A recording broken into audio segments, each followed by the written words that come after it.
10 ऐसी चीजें जो आपका रिस्क रोक रही हैं। अगर आप ये 10 चीजें करते हैं तो आप अपना रिस्क खुद ही रोक रहे हैं। आप फजर की नमाज नहीं पढ़ते, रात को देर तक सोशल मीडिया स्क्रॉल करते रहते हैं और बिल्कुल फजर से पहले सो जाते हैं। हर रोज फजर के वक्त अल्लाह दुनिया में रिस्क को तकसीम करता है और आप उसी वक्त सो रहे होते हैं। इसलिए फजर की नमाज पढ़ना शुरू कर दीजिए। आप अपने गुनाहों को बहुत लाइटली लेते हैं और सिर्फ बैड हैबिट समझते हैं, बट असल में आपके गुनाह आपके रिस्क को ब्लॉक कर देते हैं। Back biting, gossip, Riba, jealousy, arrogance और हराम इनकम। आजकल इन सारी चीजों को गुनाह ही नहीं समझा जाता। ये छोटे छोटे गुनाह नहीं है, बल्कि ये आपके रिस्क को आप तक आने से रोक देते हैं। आप इस्तगफार नहीं करते, अल्लाह से अपने गुनाहों की सच्चे दिल से माफी नहीं मांगते। And let's be very clear, जब तक आपके गुनाह माफ नहीं होंगे तब तक आपका रिस्क आप तक नहीं पहुंचेगा। इसलिए अपने डेली रूटीन में इस्तगफार पढ़ना शुरू कर दीजिए। आप समझते हैं रिस्क सिर्फ पैसे हैं, अच्छी सेहत,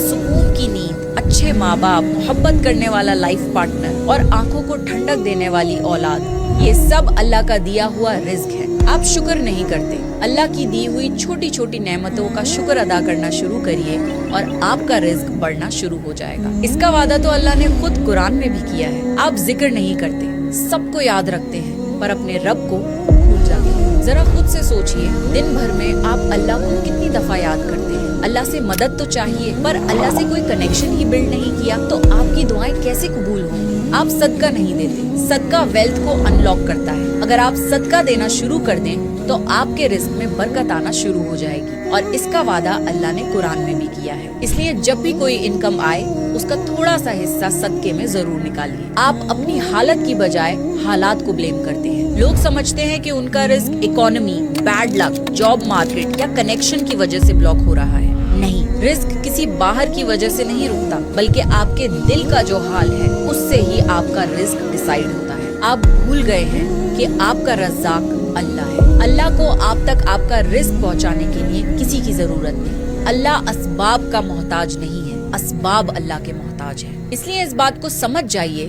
कि आपका रिस्क आप तक आने से कोई नहीं रोक सकता सिवाय आप खुद। अपने दिल को साफ करें, अपनी आदतें ठीक करें, अल्लाह से दुआ मांगें कि जो गुनाह आपके और आपके रिस्क के दरमियान आ रहे हैं अल्लाह आपको उन गुनाहों से दूर कर दे। अल्लाह से दुआ है कि अल्लाह हमें उन सारे गुनाहों से दूर कर दे जो हमारे रिस्क को रोक रहे हैं। आमीन। ऐसी कौन सी नेकी है जो आप आज से ही शुरू करना चाहते हैं ताकि आपका रिस्क भी खुल जाए?